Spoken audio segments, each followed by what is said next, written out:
All right, so let's move to today's agenda. It will be Mr. Gary Halbert. He's going to be talking to us about a very big thing that's going to happen here on the west side. Proposed CDF 17I, which will cover the west side from what I believe. Again, Mr. Halbert's here to describe or tell us more about it. I think it's from Third Avenue to the west side, and it is a voluntary movement, proposal. And after that, we'll have a small break, and it appears that only Mr. Mike Diaz is our only person here that's running for our District 4 in this coming election. So we'll have Mr. Mike Diaz just say hello, and we promise to take it easy on you. Mr. Gary? Thank you, Mr. Gary, for showing up. Yeah, appreciate it. Hey guys! Thank you, David.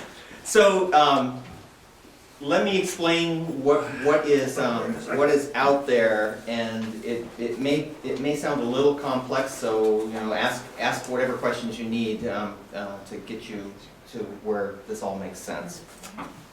So as you mentioned, this district that we're looking to form, it actually is on commercial, industrial, and high-density multifamily and mixed use.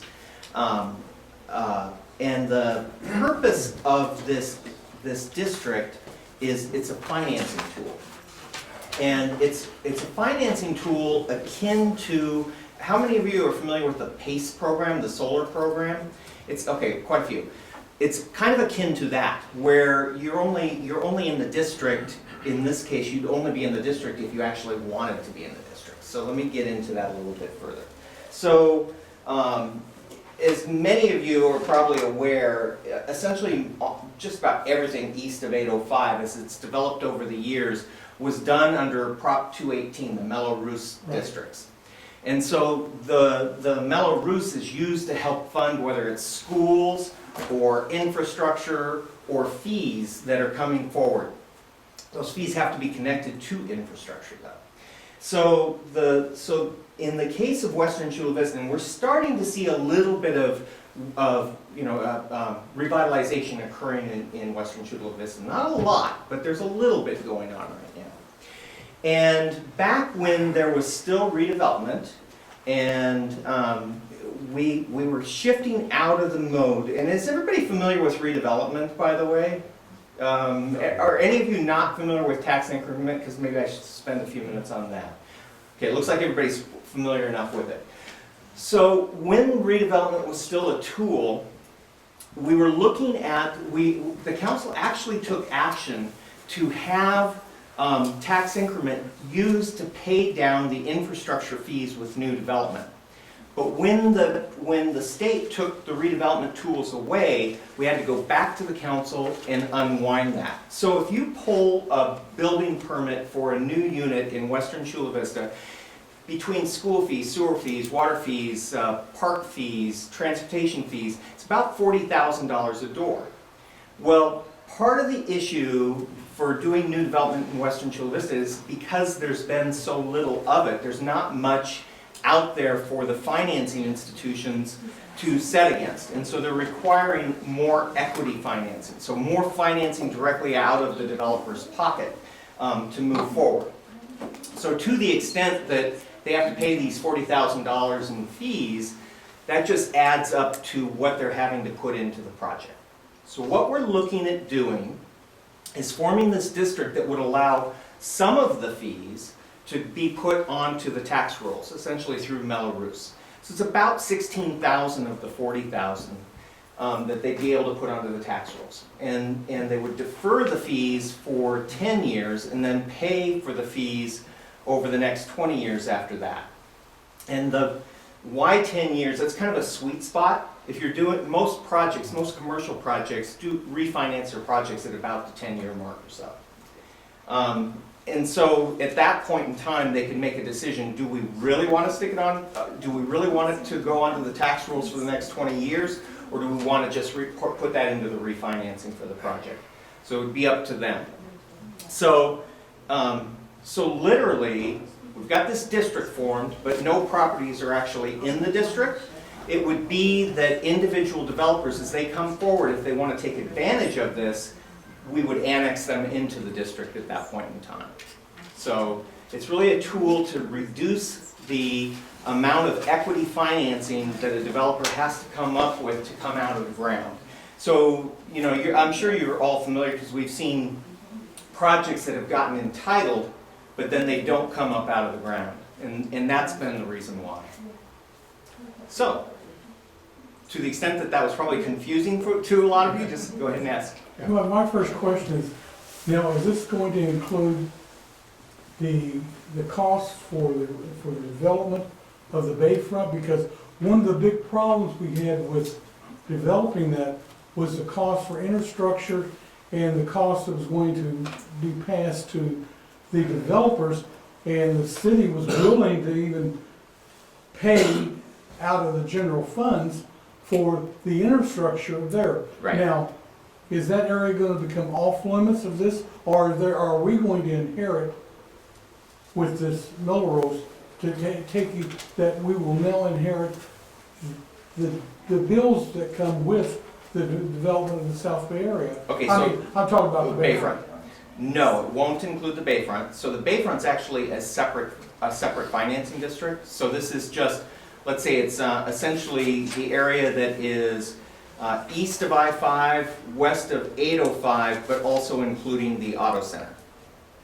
So I don't understand the unique need for this particular area, because I think we're still protected under that annex. Remember, the annex will be annexed to the city, and the city said, oh, we're gonna give you your roads, your sidewalks, et cetera, and so forth. And that was part of the agreement. And we still have not seen the streets and the side, we saw a few streets and sidewalks put in, but generally, the area has not received any of these things. So if this new district comes into existence, will we inherit now, and the city could back away and say, nope, we no longer are going to provide any of the streets and sidewalks that we originally agreed upon when you annexed to us? So you're I'm asking concerned about two different issues actually. So the Montgomery annexation and the infrastructure that you're talking about Right. was to be paid for out of redevelopment funds. So those are off the table. No, let's do a correction. During that period of time, the San Diego County was to continue receiving taxes for this area for a set period of time. Yeah. After that time, the county would no longer receive the taxes. The city would receive the We taxes. don't.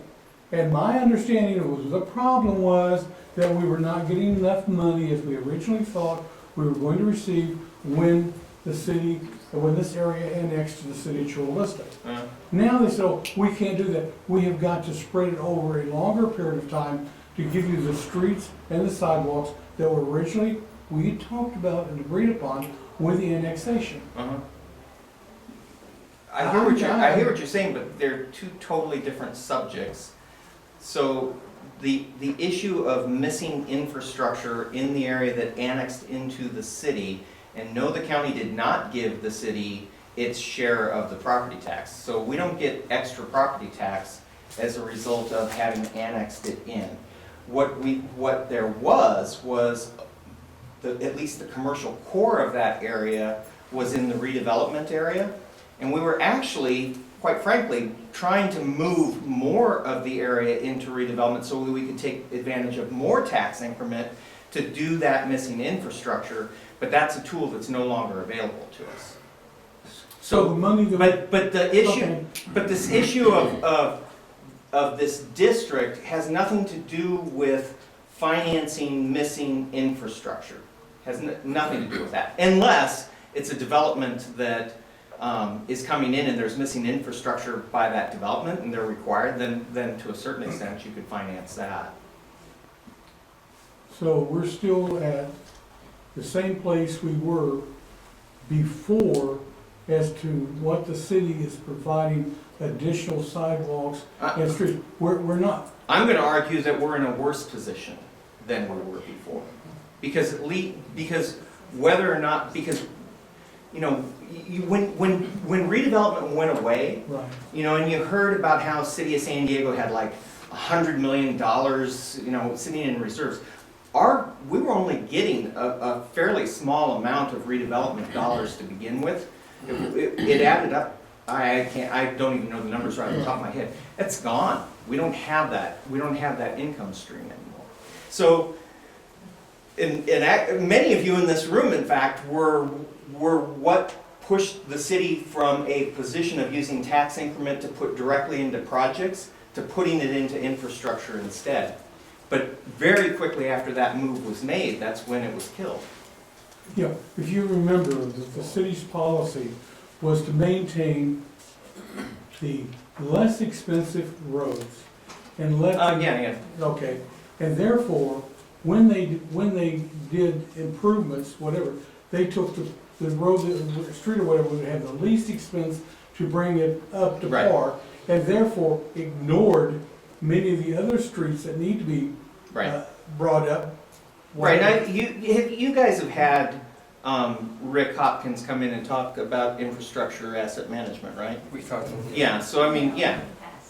Yes, you're correct. I've been Bill? I've been at this for 15 years, Yeah. not long. No, I got it. Thanks, Doc. Bill? Thank you. My question, two-part. One, is there going to be single-family homes as part of this district, or where individuals are buying a condo or something where they might be subject to this tax? And how are you, if they are, how are you going to make sure that they're fully aware when they're looking at that property that it has an additional tax liability to it? So conceivably, a condominium could, a single family could not. When you go through, if you're buying a new house out east, you're buying a house anywhere, the DRE is pretty specific about making sure that that's disclosed to the buyer. Not only that, but when you go for a loan to buy a condominium, the bank's going to want to know that as well. And the second question, if this does go through and that fees are offset by 10 years, where's the money coming to the city during that time period? Is that coming from the equity financiers who are buying into the project? In other words, how are you getting your money while you're waiting? So we're not, and that's why this program has a 5-year sunset on it. So the program's meant to be a catalyst. I mean, we could go out and borrow on the basis to get that money up front, but that's not our intent. And the reason for that is that if a project comes in and it has what are known as direct impacts, so the project in and of itself is creating an impact on the infrastructure, that project will be required to either repair that infrastructure or put in new infrastructure if it's like missing sidewalk or something like that. The fees that we're talking about are essentially, they're park fees, they are public facility fees, and they are a portion of the transportation fees. Those dollars pretty much go into a bucket, and you have to get enough money in the bucket before you can do a project to begin with. And so our thought is, look, if we get that at the 10-year mark, and that we're not going to be moving forward with projects in the short run anyway. In other words, if I collect $2,000 per unit for transportation fees, and our projects tend to be in the millions of dollars, you've got to have 1,000 units or more out there before you're going to be able to do anything with that money. So that's kind of the thought. Thank you, Bill. David? You had mentioned that the projects that most affected will be commercial, industrial, high density, and mixed use projects. Now, we have such an imbalance of jobs in housing right now. It's acknowledged by everybody. How can we turn that around to not build more housing and concentrate on industrial and commercial projects? Well, we're in some cases even looking at potentially taking projects that are not commercial, I'll say industrial in nature, where if they're proposing high-wage jobs, even using credits to pay down their fees themselves and trying to incentivize those developments. But, I mean, at the end of the day, it's not our place to force somebody to build a certain kind of project. I mean, we don't really... Developers always go for the low-hanging fruit, and that's building apartment buildings and housing. So that's what's happening. Well, Every new project I've seen in the Southwest is all apartments. yeah, I think the thing you have to do, and I mean, and we're not isolated to that issue. That's an issue anywhere you go. I think the big thing is we've got to get to a place where people want to put jobs here. And, you know, for me, it's, for example, you know, if we can get the university moving and begin on that, that in of itself will be an economic engine that will bring in others. But, I mean, we just have to get there. We have to, you know, Qualcomm was out, I probably have told you this story before. 2 years ago, Qualcomm was looking for 1 million square feet of new office somewhere north of Interstate 8. You know, it's like we've got to get over the perception that this is not a good place to be developing. Samsung is moving in. And they're moving, you know, they're moving research offices, they're moving high-end jobs. They're realizing that if they've got a plant south of the border, it makes sense to be here. So, but we've got to do more and more of that. Yes, sir.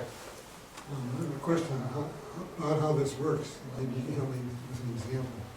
You had 100 units, I think it's 1.6 million that's deferred. Yeah. Okay, at the end of the 10 years, how much does the developer have to pay? So at the end of the 10 years, they pay 1.6 plus 2% compounded over the 10 years. This is 2%. Yeah. I don't know what that number would be. You'd probably be faster at it than me. The developer probably won't own that property. Right. They might not, yeah. It would be the condo. Yeah, but it'll be, day one, it'll be a lien on the property. It would be the residents. To clarify this now, what is the name of this initiative? What is the name of the initiative? It's called CDF. CDF 17-I, What does the CDF And- stand for? Community Development Facility. Or CFD, I'm sorry, Oh, Community sorry. Facilities. Community Development what? Community Facilities District. Okay, and the purpose is to spur development? The purpose is to reduce some of the front-end financing of a project To encourage to development. encourage it. To encourage development. Correct. Okay, but I'm really concerned, like David Dansu is back there, that we have such a recent history in Chula Vista of residential development that is revenue negative. It's a continuing drain on the city's financial resources because it costs more to provide services than the money they pay that we get back in sales tax revenue and what have you. Yeah. I think we have to call a moratorium on residential development, and that's what would be a deal breaker for me. Well, then we If should you're just gonna call a include moratorium on doing residential- anything in Western Chula Vista. Pardon me? Call a moratorium on doing anything in Western Chula Vista. Be like, Yeah, let's not revitalize Western Chula Vista. Let's let it just continue to decay.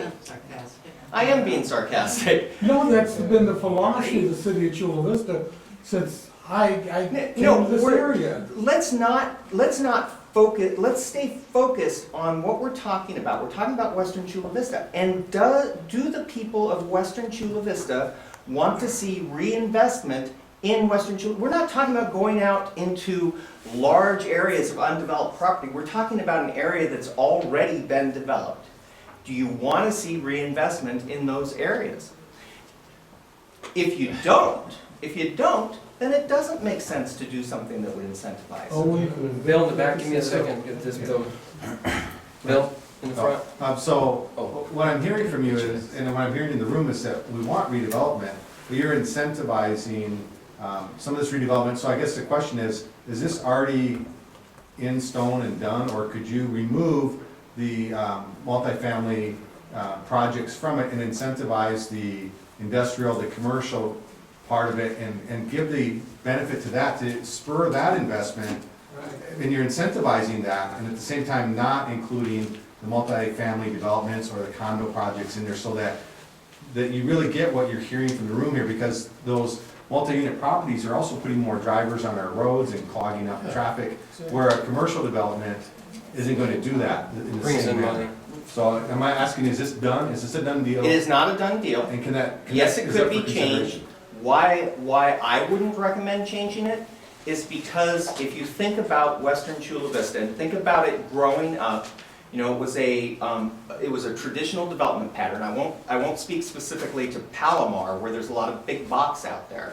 But in general, Western Chula Vista's commercial core or commercial areas are they have traditionally been standalone shops.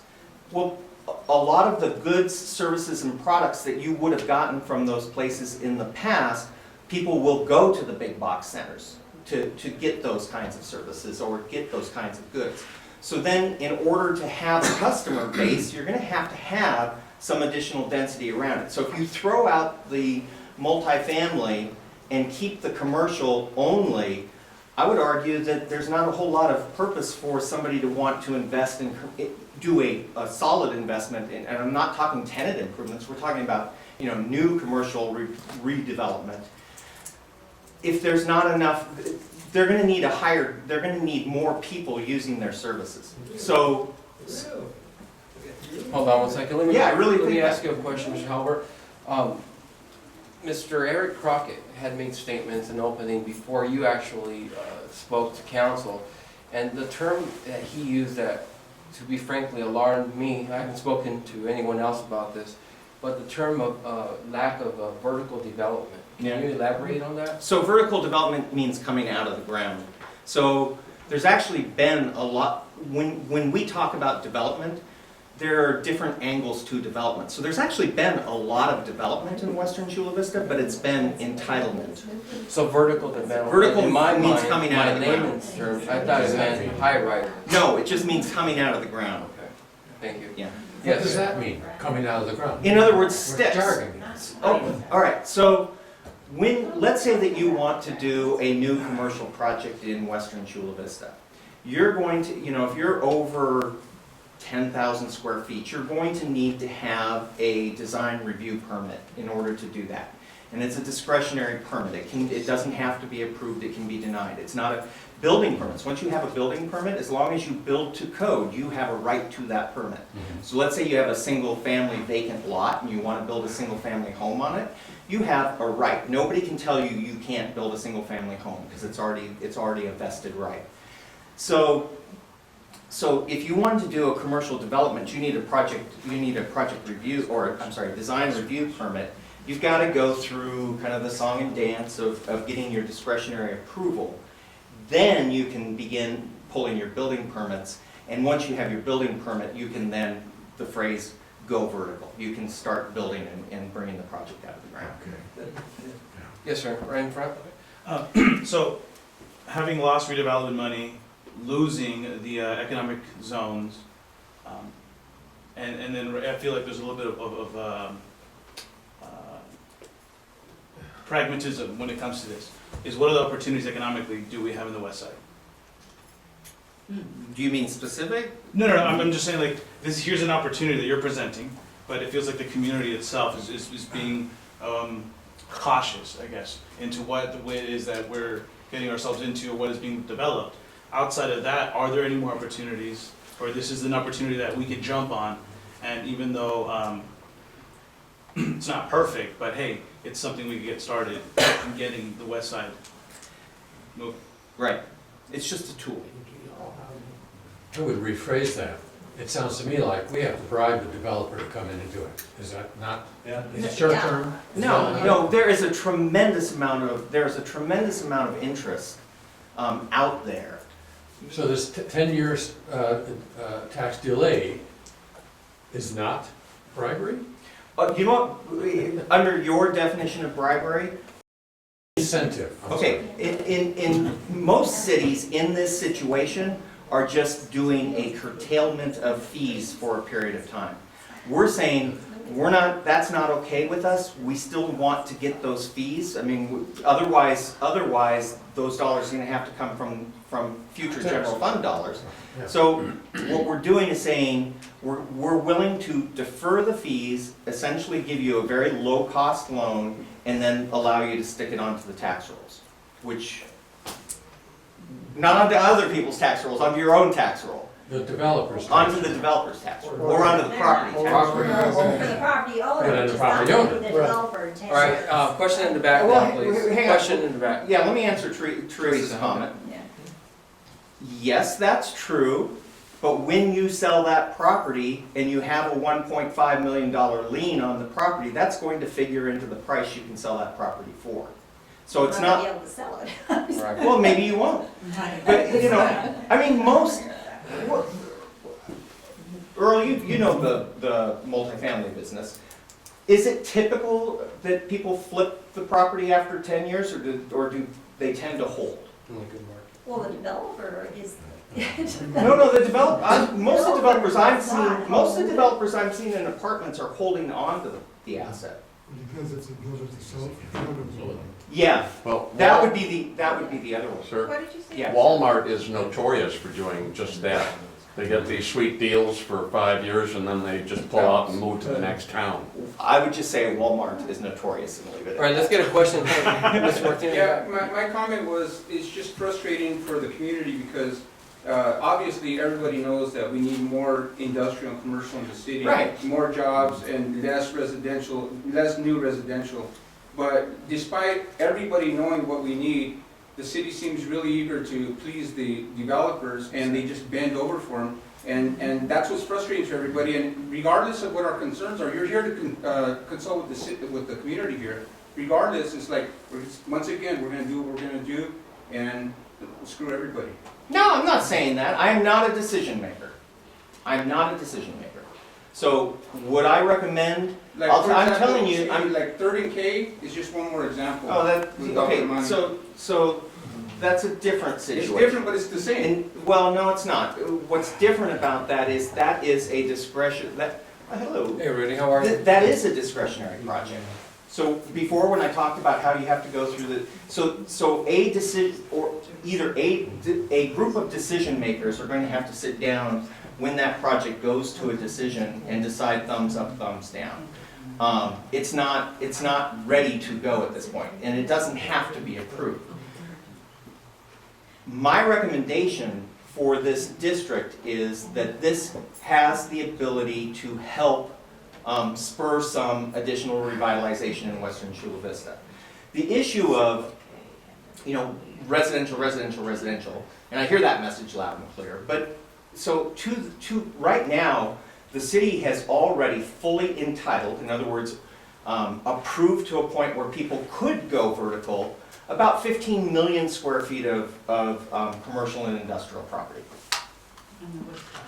Build it The back, thing and we'll is, build it we can't force somebody to build that, but it's all entitled. But it just depends on how you're setting it up through these programs that you're implementing or proposing. Right. No, You could encourage it, you could discourage it. I mean, the city's real good at discouraging development, when they, at their choosing. Well, we are trying to encourage the kind of development you want to see encouraged. That doesn't mean that once somebody, it doesn't mean, number one, if you've entitled a community, because you entitled the full community, the residential almost always is the first thing out of the ground. But we are not now approving communities that are just residential enclaves. There is, the amount of commercial and industrial property that has been approved is enormous. It's like 600 acres of property, plus another 375 acres of Innovation District University. And that's all on the east side. Yes, Right. yes. You're talking about west So side. now, on the west side, I still stand by, if you don't allow the residential to happen at the same time as the commercial, you're not gonna get the feet on. So let me use Third Avenue as an example. We've put millions of dollars into trying to bring up Third Avenue. If there aren't more feet on the street out there, though, it's gonna be tough to get. There's no place to park down there. Oh, there's so much parking. Yeah. So, Oh, no. so I'll accept your premise of why you need The mix. housing, the mix there, but what safeguards are there in this district to make sure that the housing doesn't preclude anyone from bringing in commercial? What do you have, is there a percentage in there that says, in this particular district, this land area, you can have this percentage of housing, but you gotta leave that space in there for the commercial, Yeah. the industrial, so that we don't see the city changing the zoning and saying, well, let's put more housing in there. How do we safeguard that area? Well, you brought up two different issues. So the first part of, are those safeguards there? Yes, there are. So, But can it be changed by council vote? yes. Yeah. And they do, And that's they do, historic. and they Yeah, have. so- How much so- industrial land have they changed to residential I- just in the last year? Yeah. Like Yeah. 178. All right, let's move on to the next question. Bill up here, and then this gentleman right here. Along the same lines as the mix, like, you're saying you can't tell the developer what they can build, and this could be residential, this could be commercial, or maybe industrial. I didn't mean it that way. No, no, No. so, What I meant was if I've got residential entitlement and commercial entitlement, we can't force them to build one before the other. it's up to the developer. Yeah, but it doesn't mean you can build residential where the commercial is, with the exception that a future council could make a different decision. This So- council has so- already.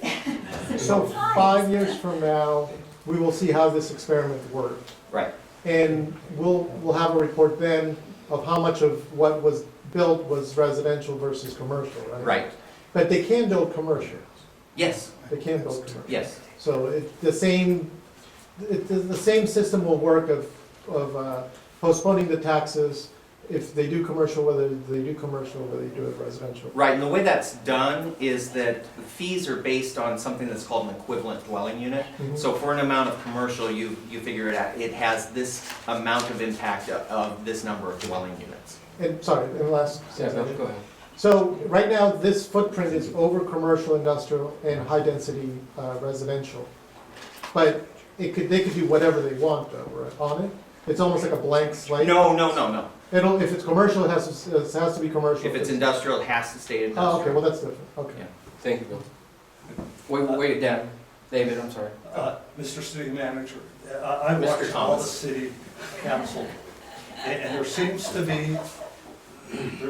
to be a parasitic and symbiotic relationship between the city staff, the city council, and developers and contractors, to the point where ordinary people are no concern of the city council and city staff anymore.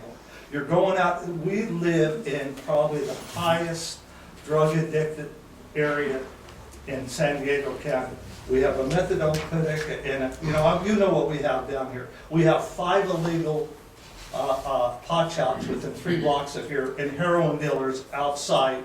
And yet you never talk about how intolerable life is becoming in the Southwest. I live in the ground zero. I live right around here. I walk around here. I used to walk every morning on top of the hillside with my dogs. And people, and I'm telling you, why are you so concerned about the developers' well-being and the ordinary people just, because I never hear anybody do, and I email you guys all the time. Yeah, and honestly, we're putting a tremendous amount of resources right now into amplifying the police presence as well as the social services presence to deal with some of the issues we have in this area. But they say it's gonna take 12 to 18 months to get rid of those, and the heroin dealers Well, are right outside. Yeah, I don't know if everybody wants me to go down this path. I can, do you want me to respond? No, we're really limited. Okay. But we will. That should take priority over everything. Because our life Only is. because we You put don't this on live the around agenda. here Well, if you don't see it. Jerry, when I leave, you can come with me. I can No, chat with you about it. it doesn't do any good anymore. Well, we have put more. It seems like this club is not doing nothing but facilitating the corruption of the city. Well, And that's what it's become. The Southwest Civic Association is facilitating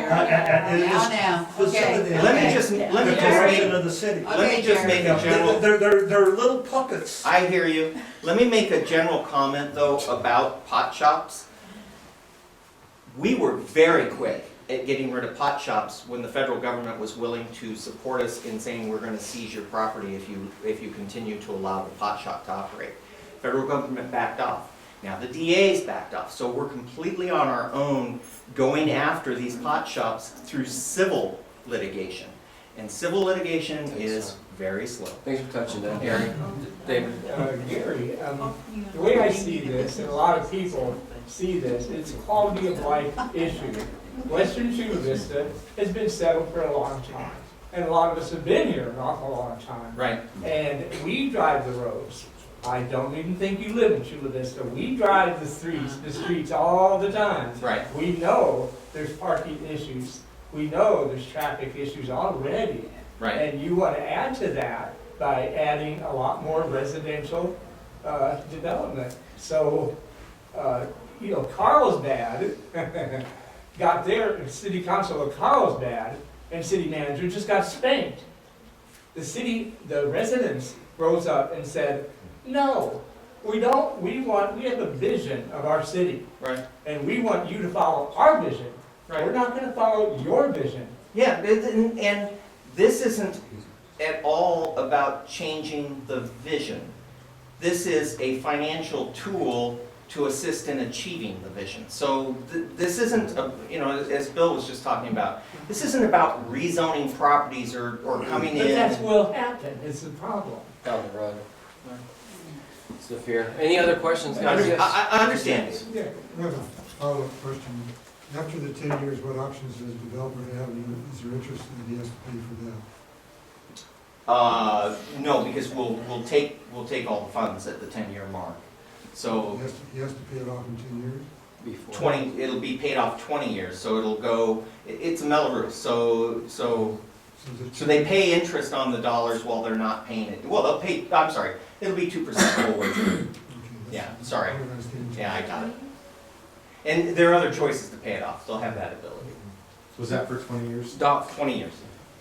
A quick one. The monies that are eventually collected, are they going to be earmarked for only a certain use, or are they going to go into the city treasury for disposal? They are earmarked for specific uses that are identified at the time the fee is established. So, for example, the park fees can only be used for parks. The public facilities fees can only be used for city buildings.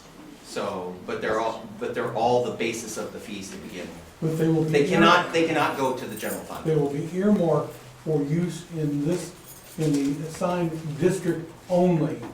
So therefore, monies that are collected and fees cannot necessarily leave this geographical area and must in fact be used only in this geographical area, correct? Yes, although you used the word district in, Or whatever gonna be you want to two call it, this. okay, within the CFD. Well, Yes, right, yes, correct, only. correct. And who is going to monitor this?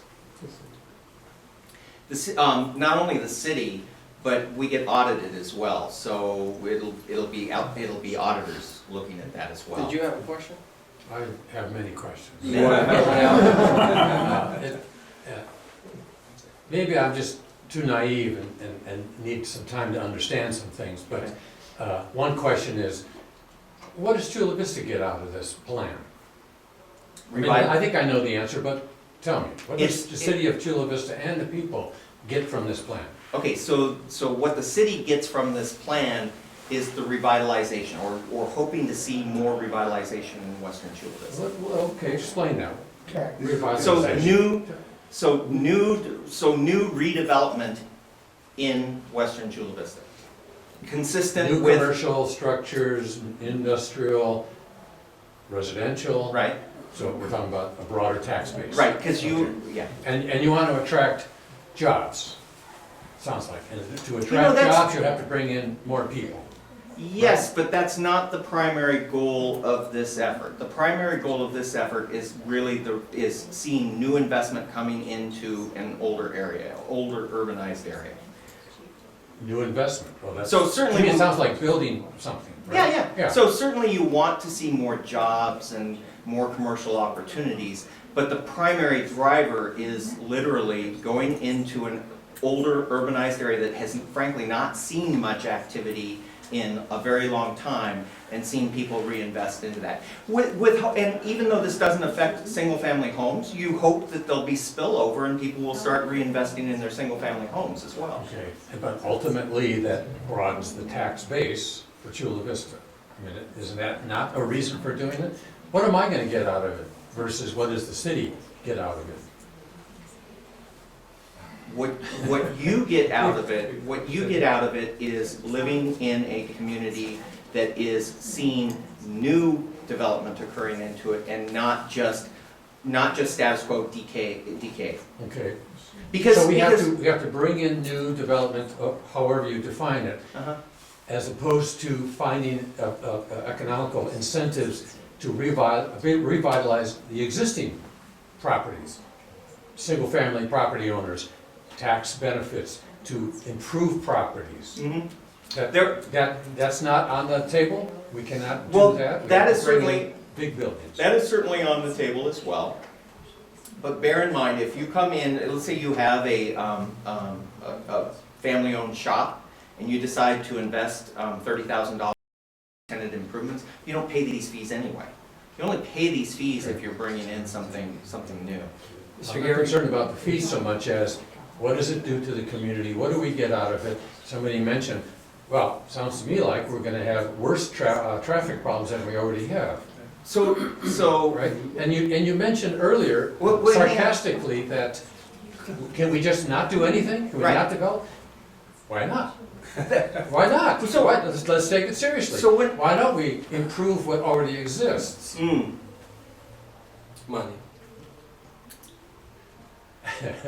if I'm an apartment owner and I have 6 units and they're bringing in $1,200 a month, and if I put in new units could bring in $1,450 a month, I'm not gonna bust that down to ground and build 6 more units to get a net value of $250 a month. So it just doesn't make You sense. can't upgrade what exists already instead of knocking it Well, down. do you see a lot of that going on? Not Chula Vista, not too many places in this economy anyway. Right. But I don't see a lot of businesses surviving either. And so putting in new businesses when there's already empty businesses, that doesn't calculate for me. What is it that causes people to think about reinvesting in their business? Profit. Right. Yeah. Now, let me ask you something about the sunset. Say that it does set in 4 years. What happens to those 4 years of no payments from the developers, and at that 4th year, they're like, I'm out of here? What? Oh, no, the day one, the lien of the value of that offset is put on the property. On the property. Yeah, and we're first in line. So you don't foresee a lot of great, brand new, expensive empty buildings at No. one point because I don't of the think, liability, the tax liability? yeah, I don't think this is gonna have that much effect. It may have some effect, and there may be a handful of projects, but I don't expect that 5 years from now, we're gonna come back and go, wow! It's gonna be here and there. Mr. Soto, and then Bill back I there. just have a quick question. The monies that you're talking about from the CFD that would be used for, they would be earmarked for parks or infrastructure or whatever. Is there any talk with any of the school districts about any improvements or expansions that would be needed if more residents were to come in? They're actually losing, Right, because the open districting, but they're closing that because they want to make sure that people stay within their districts. yeah, but there's still kind of a dwindling, Yeah. they're like the charter schools bleeding off and stuff, so there's capacity there already. That doesn't, but bear in mind, even if there's capacity already in your schools, you still pay your school fees for the district. So, and they're the same, yeah. Bill, please. So, And then Doc. so I'm a newly married husband and wife. I'm not, but I'm just. It's 30 years, but I'm one of your new families that's moving in now to take advantage of this multi-unit housing that's popped up out of the ground first. How does my newborn child get to a park before they turn age 10? in that How does area? my Newborn child get into a park in that area before they turn age 10, when that money starts coming in? Where's the park gonna be for my kid? Well, let me In say it West this Chula way. Vista. Let me say it this way. Let's say you paid your fees day one. So, and you built 5 new net new units. So we would have collected, let's say, $35,000 worth of park development fees, because we already have land, by the way. We have acquired land over by the KOA for a future park site, so that's one opportunity. But what am I gonna do with $50,000? It cost me $500,000 an acre to build a park. But where's the park gonna be? And your dollars that you're earmarking for the parks aren't gonna hold its value with inflation and cost. Well, that's why we're charging the 2%. So is the developer gonna be required to put in any park at all on this? Or is all that gonna be deferred until you get your money 10 years down the road? In general, developers on the west side don't build parks. It's the city that will be building the parks. Right, but you're talking about multi-unit housing, not 5 or 6 units. You're talking about No, hundreds because of units in some of these areas, which would be a lot you more. only pay fees on the delta of what was there before and what you're building. So let's say that you had 20 units there before, and now you're gonna make it 30 units, you're only going to pay fees on 10 units. Okay, so if it goes vertical as what we think of vertical high-rise buildings, then it would increase potentially some of the fees. But again, where's the park gonna be? There's a family on West Chula Vista with transportation, they may not get to the KOA to go. to- Yeah, I mean, that's a tough nut, you know, you know, where can you cite park opportunities around Western Chula Vista? You know, and you've gotta find them when they pop up, because they can be extremely expensive to acquire the land. You know, so I don't have a good answer for you on that. In some cases, let's say that you were doing a 200 unit, maybe what we would do is work with you to put a public tot lot on the property, but it not being your private tot lot, but rather a public But opportunity. in your CFD, which isn't finalized yet, you could build into that areas where parks would need to be placed. No, the CFD is not the CFD isn't the fee base itself. The fee base, what the CFD does is gives you an opportunity to finance the fees that you're going to pay. But it's the fees themselves that where you use to figure out where am I going to build a park. And you know, that in my head, I can tell you 2 places where parks are going to occur. It's going to be the Bayfront and I don't even know the name of the KOA property, but you know what I'm talking about. Yeah. Yeah. You know, other opportunities may avail themselves as years go by, but those are the 2 places we know will be building parks. Thanks, Bill. Doc? The question I have, the fees that are collected, whatever title you wish to give them, how is that gonna be broken down as to who is going to get the number of the dollars? For example, you say for parks. Well, our parks and libraries are now kind of under one budget, or semi under one budget, okay? So they say the money is set aside for the park, but that does not necessarily limit the money being used for the library. Actually, it does. Park fees can only be used in parks. It can't be used on the library. Well, we have an example of one right here that supposedly we went for a park, and it's actually now being used part of the library facilities. So that money, under the old system would no longer be applicable, where the director of the library can also, who's also the head of I the see what you're park, where she can allocate and use the money where she wishes to use it. But under this proposal, that if it comes into existence, the restrictions will be applied that it will only be used for parks, not for libraries, unless the city council allocates when they come up with the pie as to how the dollar is going to be, or the penny's going to be split up. Once the pennies have been collected, they can't be moved over so if we collect a park fee today, Right. it in the future can only be used for parks. So now, if you're talking about programming and doing library activities within a public park, yeah, that's okay, but you couldn't build a library over there. So that would have. And by the way, that wasn't development fees that built that. Grant. Yeah, it was grant, it was SDG&E funds, it was kind of cobbled together. Well, yes, Yeah. this development for some. What was the total cost of this library, the total? Oh, I don't know. You don't know? The library or the park? The library, the park. The park, I think it was about 5 million? Oh, I remember 5 million. yeah, I was That's gonna say fine, 4, some, Yeah. Bill, and then this gentleman. So I don't want to be repetitive, but just to see if I understand the program. Let's say it starts tomorrow. So somebody wants to build a 100-unit building.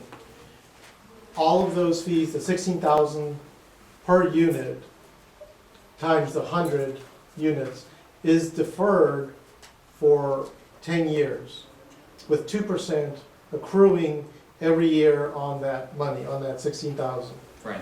And then whoever owns that condo in 10 years will then start paying off in their property taxes. Right, Is that correct? that's correct. Okay, thank you.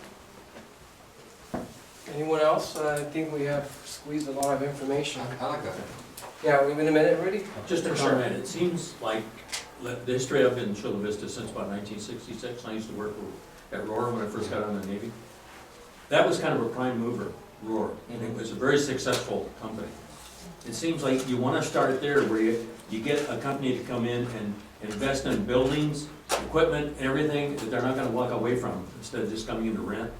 Start there so the jobs are available and then expand out from there. That's the way Chula Vista was built.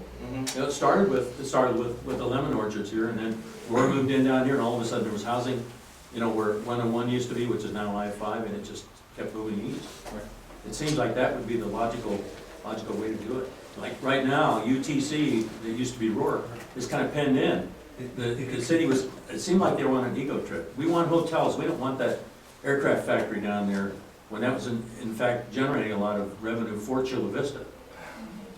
So it's like we've gone a different direction. We've really turned and gone a different direction. How do you get the ship to turn and go back in the direction where it's going to generate, you know, a large company coming in, building a facility, and they're going to be here and stay, and you know, so people have jobs to pay for all that we're talking about. Right. It's gonna have to, what it's going to take is Fortune 500 folks saying, this is where I want to be, this is where I want my home to be, just as Roar did.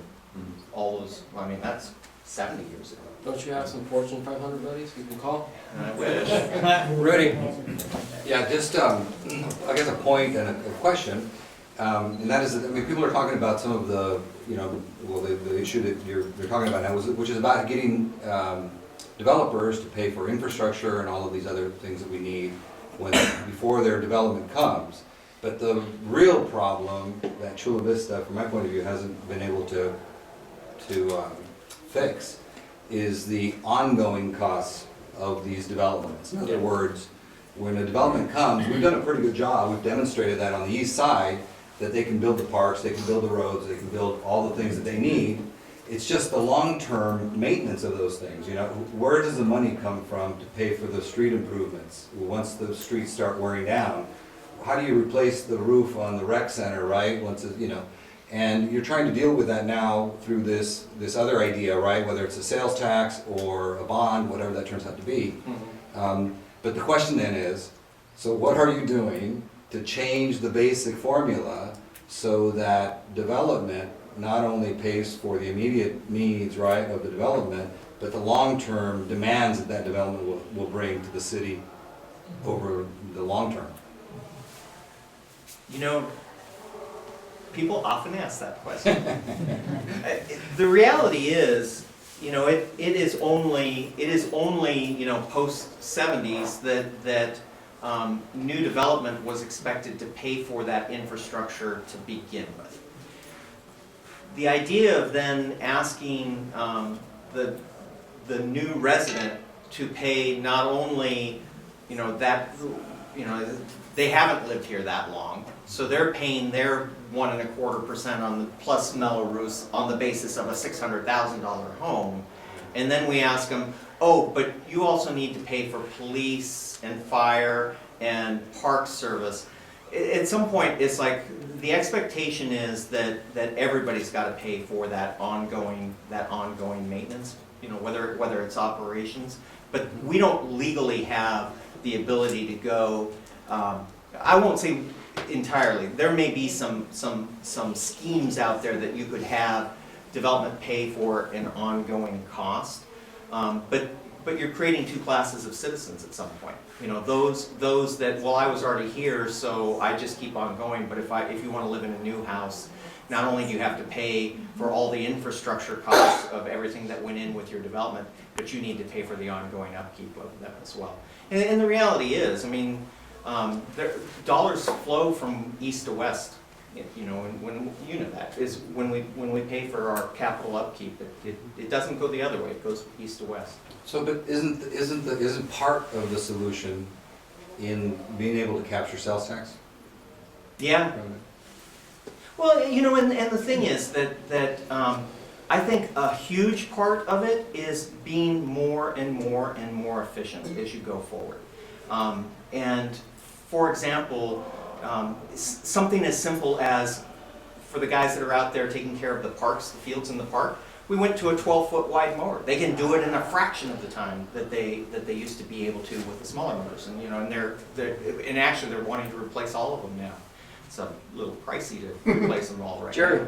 now. Are you saying that the east side is subsidizing the west side when you say money is flowing from the east to the west? Is that what you meant? I'm saying that when I look at the general fund, there is more money come in the general fund from the east than there is in the west. I'm not saying it's a subsidized. But the Broadway Business District brings in the most. Sales tax, huge. Yeah, Yeah. but none of it stays in the southwest, it all goes other places. It all just goes into one big pot. Yeah, but nothing ever occurs in the southwest, nothing ever gets done in the southwest. Our calls for service are highest in the southwest. I don't see it, and I live right in the middle of it. But I see this Like turning our into fire the department biggest calls, crap going I've out ever seen. to medical calls and Well, stuff. we get that. Yeah. He's asking, I think, about what are you doing to develop Southwest, No, not no, respond to calls. what I'm saying is our quality of life is turning into a shithole.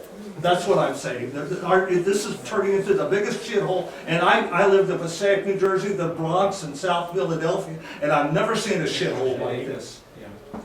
I rather live here than in Bronx. You want me to move? All right, Jerry, thank you. Anyone else? We're gonna soon wrap this up. There's no slide. I'd rather Thanks fight for quality of life. wearing your vest today. Okay, and I apologize for the sarcastic remark earlier. I appreciate it. Any other questions for Mr. Gary Halbert? Thanks. Yeah, appreciate it. Guys, at this time, we'll take a 5-minute break, and we have 3 of our 4 candidates here. With the CFD thing, okay? I tend to agree that it's a good plan. But there's things that we certainly can address on that. Really, at the end of the day, the CFD is a Band-Aid to a bigger problem, to a much bigger problem. And the question is, well, what's the problem? The problem is tax and spend. The problem is tax and spend. Government, California is really, really good at collecting taxes and spending on crap that has nothing to do with what they collected it for. Just ask any pothole in Chula Vista, okay? So that is the real problem. The other problem is you go back to the 70s. He was talking about the 70s, how financing's changed from there. I'm a benefactor of Prop 13, okay? You don't want to know how much I pay on my home property taxes because I'll get hung. I'm a benefactor of that. But I also believe that Prop 13 was a good idea. But if you go back over the years since Prop 13, you have the GAN initiative, Prop 13, and a bunch of things that Sacramento has placed on local government. We don't have any control of local government, ladies and gentlemen. It's all up in Sacramento. That's where the change needs to come from. We need to change Sacramento.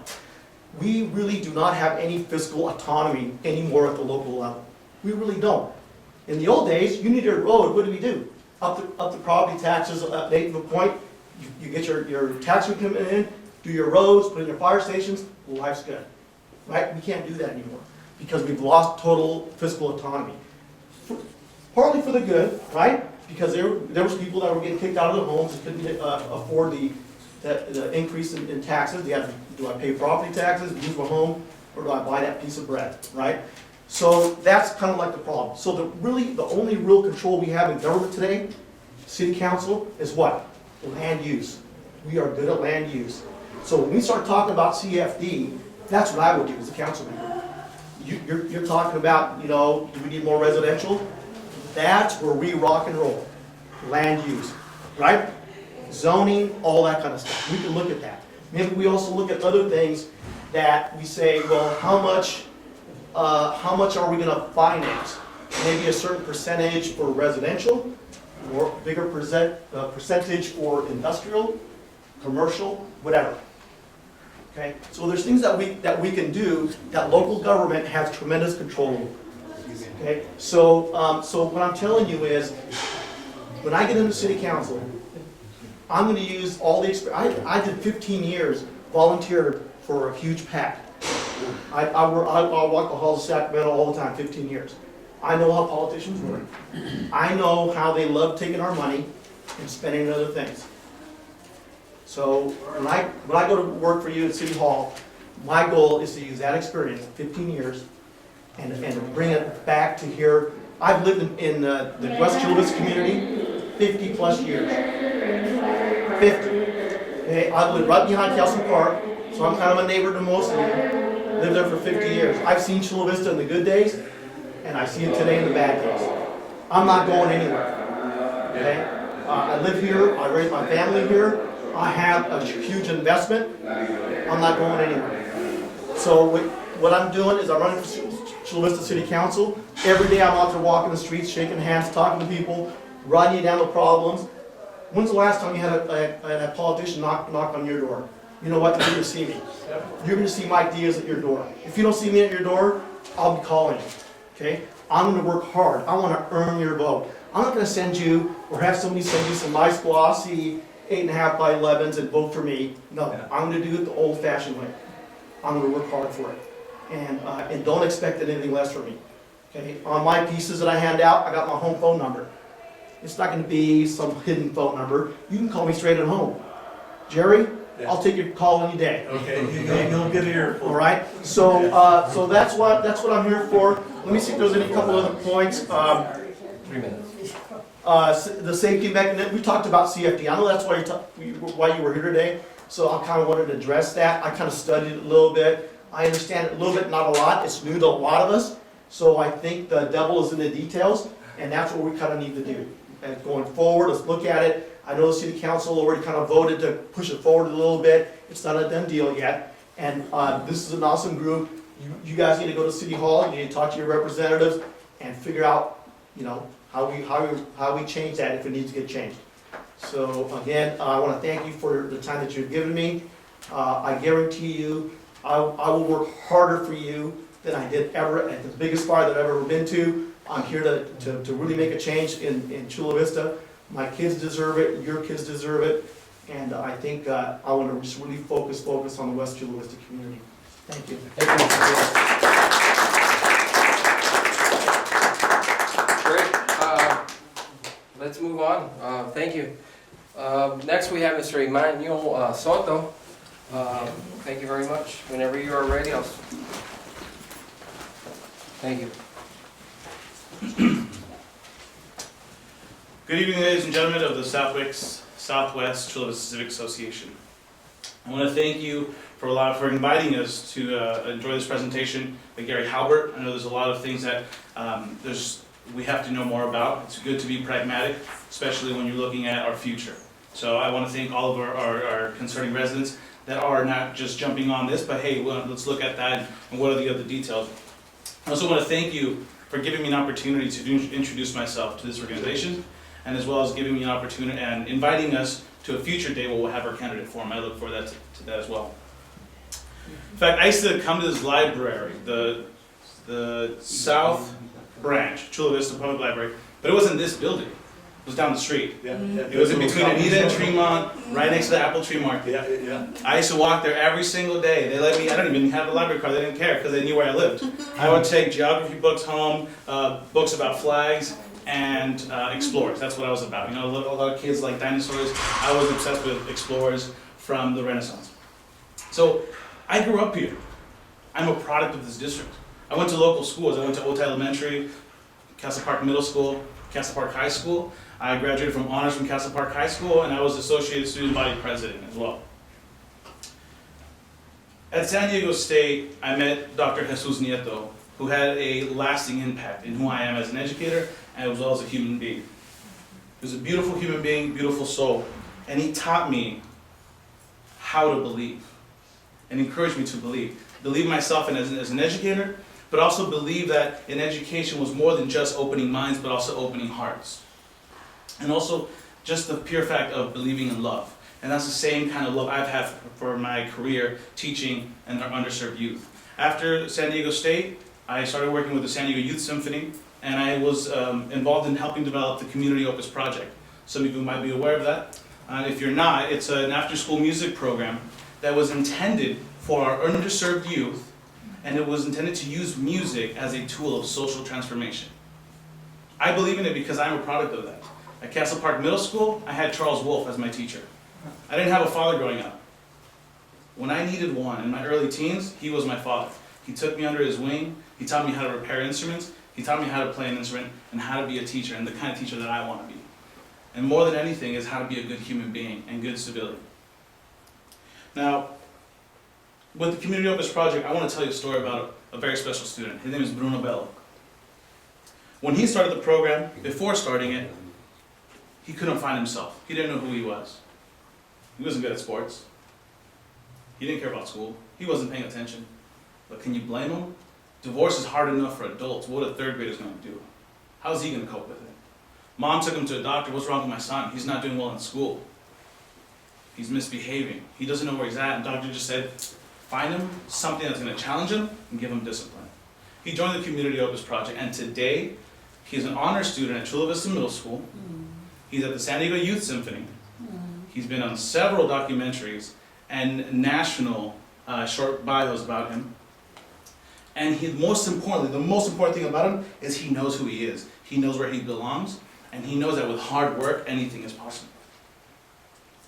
This was because of the Community Opus Project. We started this small after-school program. It started growing. We got the interest of the school district. The program gained national attention, and it inspired a school district to not only have music part of its curriculum, but include it into its school day and offer as part of its curriculum. Today, I'm one of those first teachers that get hired back to the Chula Vista Elementary School District after more than 15 years of arts being missing from their program. And this is all because of a tiny program that we started. Now, hard work, giving back to the community, caring about my community, our community, because I did grow up here. My mother was my biggest influence in knowing how to take care of myself, take care of my brothers. Now, growing up, she raised us single-handedly by herself. Now, she embodies the American spirit. She came here from Mexico, had a minimum wage job, went back to school, and opened her own small business. She taught us that with hard work, anything's doable, and that education is the most important thing. And that's what I instill in my students. And my love for my community comes from her. Growing up, we didn't have much. 3 boys, 1 mom, minimum wage job, not a whole lot. But we still found ways to give back. We would go to the churches, pack boxes, and give to people. And guess what? At the end of the day, we took one home because we didn't feel guilty. We did our part in helping our community. And that's the love I have for my community as well.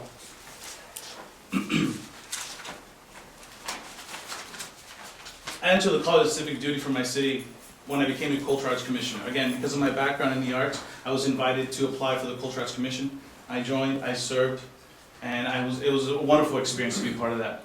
Now I'm a Parks and Recs Commissioner.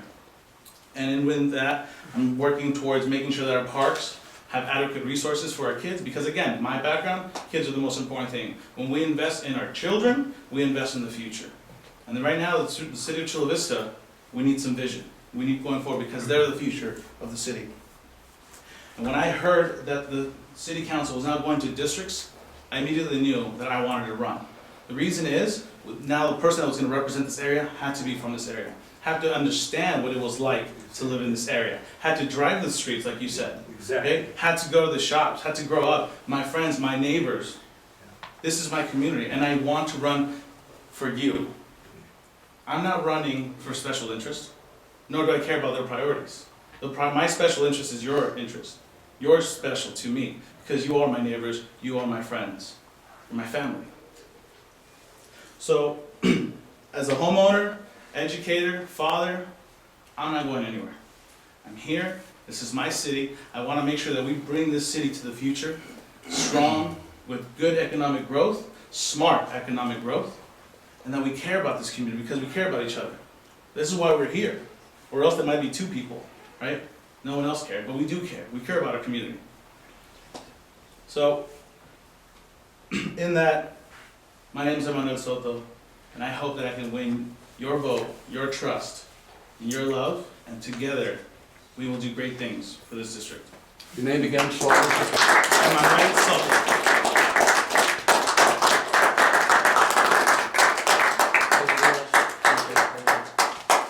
Just made it.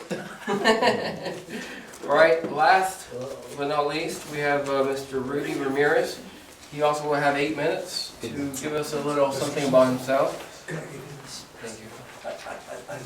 Well, good evening, Southwest Civic Association. I'm not going to spend a lot of time on biographical stuff because I think many of you know me, but I do want to say from the get-go, just in full disclosure, that I've been a member of the Southwest Civic Association for a long time, and since its inception, I think, when you guys got together and formed it, and I now sit on the board of the Southwest Civic Association. But I won't tell you a lot more about myself, but I do want to tell you why I'm running for City Council again.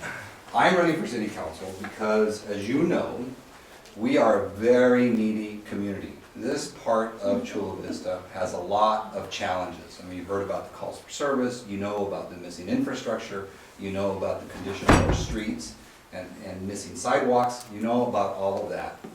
And I believe that I have the record and the expertise to deal with those challenges in a way that my opponents cannot. We're all from the, I mean, these two gentlemen that are here are as much from this community as I am. We all grew up. I think you were a year ahead of me, weren't you? Were you 77, class of 77? Class of 78? 6, okay, he's way older than me. But in any case, we all went to Castle Park, we're all local guys. I just feel that my experience as a businessman, a local businessman here in Chula Vista, and as a councilman, gives me, I think, a unique perspective to really get things done. So I want to just kind of go through a list of things that we accomplished while I was on the council that had not been accomplished before. You guys know about the Pinker plant. Many of you were involved. Teresa was very involved. They wanted to put enhance the power Pinker plant that we had down here on Main Street that was less than 1,000 feet from Otay Elementary School and hundreds of feet from residences. This was a staff-supported project. It means all city staff, Gary Halbert, his person that was, the city manager that was there, all city staff was supporting the project. Most of the council was supporting the project.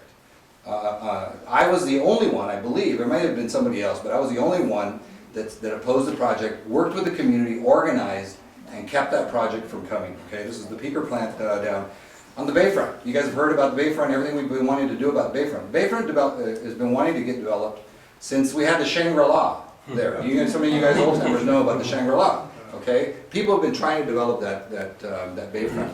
It was the council that I served on that actually entitled that project. And it wasn't just about finding a developer and giving it to any developer. They'd done that years and years and years before. It never worked. The problem was it was trying to bring together a whole variety of community that had different interests for that very unique project. I was there from the very beginning in the Citizens Advisory Committee representing, guess what? Southwest Chula Vista on the General Plan Updates Committee, and they appointed me to the Citizen Advisory Committee. So I was there from the very beginning. We entitled the thing. Right now, it just needs to get developed. All the plans are done, all the financing has been figured out. The power plant, you guys saw it. We tore it down. That was the place that was the power plant was never going to come down. Okay, it was my council. I was part of those meetings. I was part of the strategy about getting them to remove the reliability must run status so that we could tear it down. We were successful in doing that. We took down the power lines. You remember the helicopters coming in? That was something also that was very difficult. They couldn't do it for years and years and years. Third Avenue, the redesign of Third Avenue, the work that's just being completed now. It's a little bit of a story. I won't get too deep into it, but it came forward, right? It was on hold for a long time because of some issues there. It was on hold. When it finally was released for construction, they said, okay, here it is, sign on the dotted line. They wanted council. We said, no, wait a minute. We still need community input. We went back, Pat Aguilar and I worked to redesign several major components of that plan, brought it back with, I think, pretty solid support from Northwest Chula Vista. I don't know where Earl stood on that, but I mean the Wattries, everybody who was working on this project and who cared about it were much more satisfied with the plan that we ended up and the plan that went forward, and that was because of the work that Pat and I did on that. The university deal. We were the ones who received the 375 acres to build that university. Okay, before, people talked about bringing a university to Chula Vista, but they hadn't put together the formula or put together the plan about how to do that. We didn't own the land until about 2 years ago, where we received that, okay? So I was part of that process to figure out what it is we do to get a university. So we acquired the 375 acres that we now have. District elections. It was Earl and I who went to go see John Hartley. Do you remember, Earl? Yeah. We went together to go see John Hartley to figure out, okay, he started district elections in San Diego. And we said, how are we going to do it? I mean, people had talked about it. The commission was kind of tinkering around with it, but we figured out the strategy, and we figured out, and it was in large part my leadership that brought you district elections. And I think you guys like district elections. It's the ability then to get out from the control of special interests and make things more local, okay? Which is what I've always worked to do. You guys know me from my public office hours. Before I was elected the last time, I said I'm going to be accessible to the public. So every month, on the first Monday of every month, I had a meeting somewhere in the community on some issue. All right? Sometimes I would meet more than once in a month. But you, Dave, you came to, I don't know, you're probably attended most public office hours. Many of you attended public office hours that I held on every conceivable issue that you can imagine. I did over 100 meetings, okay, in this community. You heard the city manager, and you guys were talking about jobs and industrial and commercial land. I was the only no vote for the last 166 acres around the landfill and others of commercial industrial land, right, that was converted for housing, okay? I voted no. It was a really hard vote because staffs, again, supported it.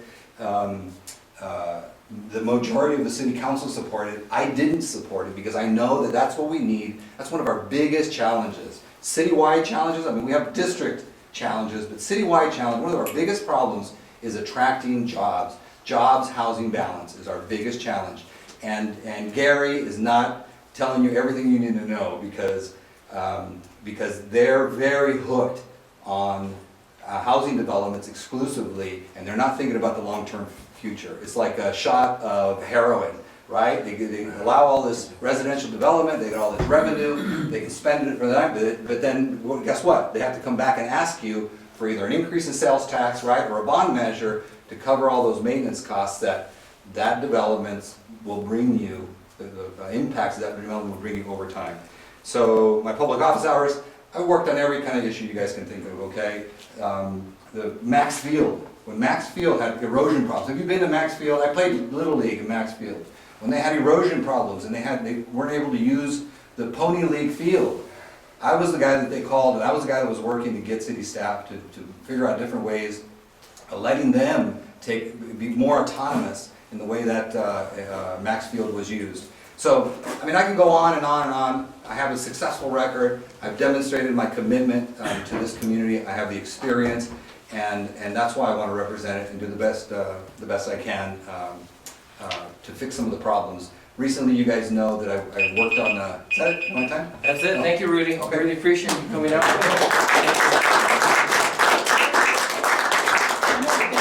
All right, really quick here, we gotta get through before the speaker comes on. Thanks to our three representatives coming out to say hello to us. We really are happy you guys came out. Thank you so much. I did leave the open invitation for Mr. Reyes. Hopefully he can come to another meeting before the debate.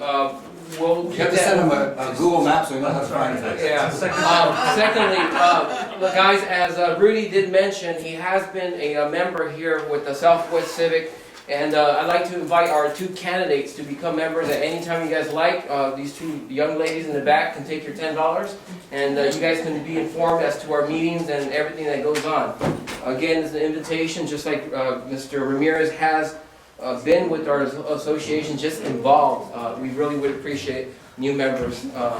And I would echo that. I mean, there's going to be one winner of that seat, but we have three very well-versed candidates tonight. We really would appreciate your services are needed. All right. Also, guys, I would like to bring to the calendar next meeting an approval for a small budget to approve Southwest Civic Association t-shirts, just to make us more visible out there during meetings, council meetings, and also for new recruitment.